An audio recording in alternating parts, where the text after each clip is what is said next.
नमस्कार. आज मी तुम्हाला एक स्टोरी सांगणार आहे, जी माझ्या पास्टमध्ये घडली होती. As part of L-S-I semiconductors ज्यावेळेस मी एका सी-एस-आर प्रोग्राममध्ये कॉन्ट्रिब्यूट करत होतो आणि तिथल्या एका पुण्यातल्या एका बालसुधार केंद्रामध्ये आम्ही व्हिजिट करायचो. ॲज अ बिग ब्रदर आम्ही तिथल्या मुलांसोबत बोलायचो आणि त्यांच्याशी गप्पा मारायचो. कारण ही मुलं जी असायची ती सिंगल पॅरेंटेड मुलं होती.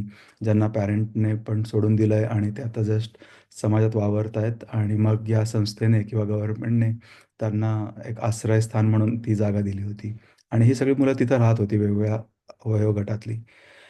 त्यातला एक मुलगा होता पर्टिक्युलरली मला आठवतं, की तो आता साधारण 5वी किंवा 6वी मध्ये असेल आणि तो फार गप्पा मारत नव्हता आणि मी त्याला बोलकं करण्याचा प्रयत्न करत होतो. आणि बोलतं करण्यासाठी मी त्याला काही स्टोरीज सांगितल्या. बाकीची मुलं होती ती बऱ्यापैकी थोडी मोठी होती आणि त्यांच्याबरोबर मी बुद्धिबळ खेळायचो, त्यांना शिकवायचो. काही जणांना ते येत सुद्धा होतं आणि त्यांच्या गेम इम्प्रूव्हमेंट कडे माझं लक्ष होतं. पण हा पर्टिक्युलरली मुलगा काहीच गप्पा मारत नव्हता ना, म्हणजे कोणाशीच बोलत नव्हता बेसिकली. तो शांत एकटाच बसलेला असायचा.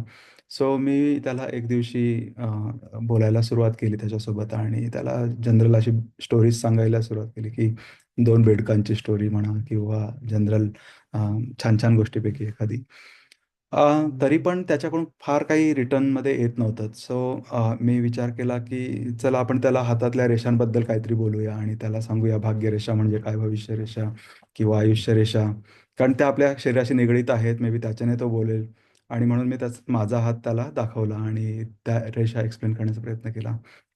मला वाटलं मे बी त्याच्यात त्याला जास्त इंटरेस्ट असेल. सो आणि ते सगळं झाल्यानंतर मी म्हटलं, "चल आता तुझा हात दाखव, आपण तुझ्या रेषा पाहूया."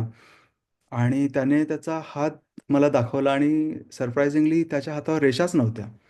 एकदम फ्लॅट असा त्याचा हात होता. सो मी म्हटलं, "अरे, असं कसं काय झालं? म्हणजे तुझ्या हातावर रेषा का नाहीयेत?" तर त्याने एकच लाईन बोलला आणि म्हणजे पूर्ण दिवसातली त्याची ती एकच लाईन होती. अ, जी जी ती त्याने शेअर केली माझ्यासोबत. आणि ती लाईन होती, की आई पेटत होती आणि मी तिला वाचवायला गेलो होतो. Thank you.